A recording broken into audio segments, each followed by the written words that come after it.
This has been a year of very strange weather across this continent of ours. On the PGA Tour, we've seen snowouts in Arizona and fogouts and rainouts. I mean, it's been extreme.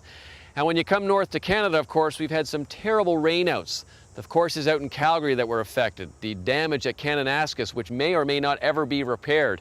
Here in Toronto, a huge storm washed out a number of courses, including this one here, Weston Golf and Country Club. It doesn't look like it right now, but just a few short weeks ago, this hole here was underwater.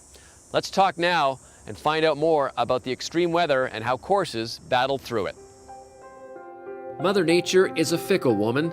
She teases us with warm, sunny skies on days we don't need them and tortures us with wet, chilly weather on days we do.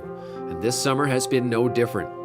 In addition to rainouts, the PGA Tour has seen a snowstorm, fog, and wind delays. But things got much more serious here at home. Two of Canada's biggest cities were hammered by once-in-a-century storms, leaving many golf courses crippled. On July 8th, more than 100 millimeters of rain fell in Toronto's West End, most of it coming in a matter of hours. Stunning, almost heartbreaking photos such as these from Markland Wood, Royal Woodbine, Islington, and Weston surfaced on the internet. The damage created havoc for maintenance members. When I saw the video of the fifth green covered in 30 feet of water, I've been here for 12 years, I've never seen anything even close to that. And what put it over the edge was the continuing rain that I was seeing at my house. And then eventually through social media, I was sent a picture that someone took from the GO train that showed water rushing down our valley. And on the slope that it was rushing down, I have my main pump station. And I couldn't see my pump station, and that's when panic set in. At this club, we had approximately 7 holes underwater from the flood. Damage was severe through the valley here on number 11. As you can see, the green in the background is needed to be rebuilt, and throughout to number 8, where we had severe damage to bridges and the extent of the hole. Superintendents and their crews faced hours upon hours of work.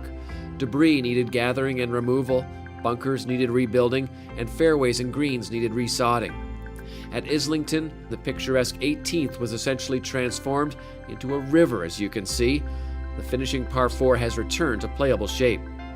It was a similar situation at Weston, where the second hole was struck a heavy blow by the July storm, with water spilling across the fairway.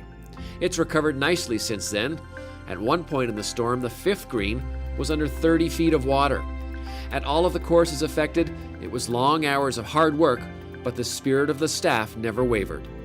Initial looks at the golf course were kind of shocking. One of the lines that I did say to my staff, I said, listen, pretty sure that when you showed up on Monday, I would have you busy for the 40 hours that you were going to be here this week. It's going to be the same, it's just going to be a little bit different. It was very difficult work. I mean, once the storm showed up and you see devastation everywhere, we've been through it many times where, listen, you got to bite off one thing at a time, segregate the work, and you have to very much keep it positive. Yeah, the staff, we were all in shock, that's for sure. None of us have been here, have seen anything like this before. But we had great response from the membership and the staff. They all came out. First couple of weeks, we really worked hard. Everyone chipped in, did a great job getting the place back and ready to open 9 holes. Membership was very appreciative of what they did. They came out and supported us in helping with rakes and shovels, and so it was a great turnout. The July 8th storm has become Ontario's most expensive natural disaster, with the Insurance Bureau of Canada estimating damage at over $850 million. But that falls short of the damage in Alberta, where the Premier announced an estimated $5 billion will be needed to help rebuild the infrastructure.